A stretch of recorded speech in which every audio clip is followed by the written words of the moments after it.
لا نقاتلهم إلا بالإيمان الذي به النصر على عباد الصلبان، لا نقاتلهم إلا بالإسلام الذي به السير إلى الأمان والنصر على عباد الأصنام. معشر الكرام، هذه الراية الخالدة، هذا اللواء الذي يرفع، هذا اللواء الذي به الكفار يقمع، الذي به الكافر يقمع ويذل ويدفع، مع دهم الرايات جاهلية وشعارات عنصرية، وفيها الفشل الذريع، وفيها الفساد الذي لا يجهله الجميع.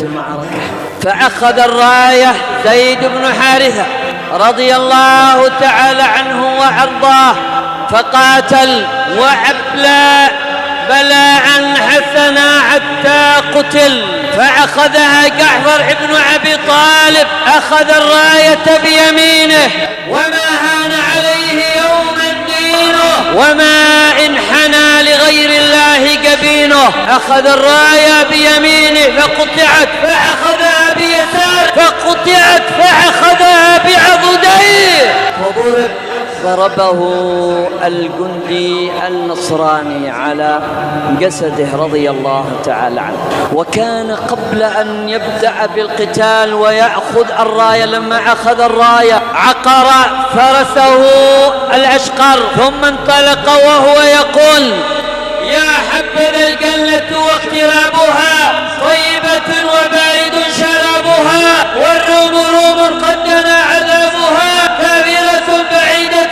أنسابها، علي إذ لاقيتها ضرابها. قطعت يداه، لكن حسن مصيره ومأواه، فكان له جناحان يطير بهما بالجلة حيث يشاء. كان عبد الله بن عمر رضي الله تعالى عنه إذا رأى ولد جعفر عبد الله قال: السلام عليك يا ابن ذي الجناحين. وقال النبي صلى الله عليه وسلم: رأيته مع الملائكة وله جناحان مضرجة بالدماء. الله أكبر. صفوة رفعوا بصوت هكذا الفداء، هكذا العطاء، هكذا البذل والسخاء من أجل دين ربي الأرض والسماء.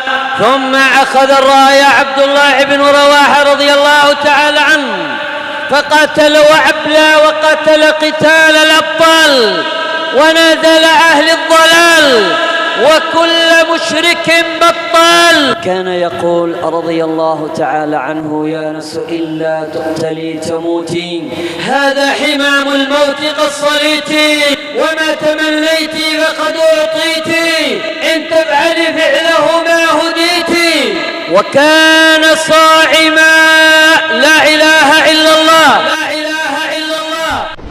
ما سبق ومضى الحديث عنهم، هم نجوم السماء وقادة العلياء، قد تجاوزوا الجوزاء، حملوا اللواء بهمة ومضى وعزيمة تشق الأجواء، سالت منهم الدماء، مزقت الأعضاء، وتنثرت الأشلاء، ومع عظيم البلاء ما التفتوا إلى الوراء وما عرفوا التبديل والالتواء، بل كانوا للدين الفداء، ولأجله بذلوا المهج والأبناء، فاستحقوا الثناء ومنا الدعاء، فرضي الله تعالى عنهم وأرضاهم، ولعنة الله تعالى على من سبهم وآذاهم، ولعنة الله على من أبغضهم وقلاهم.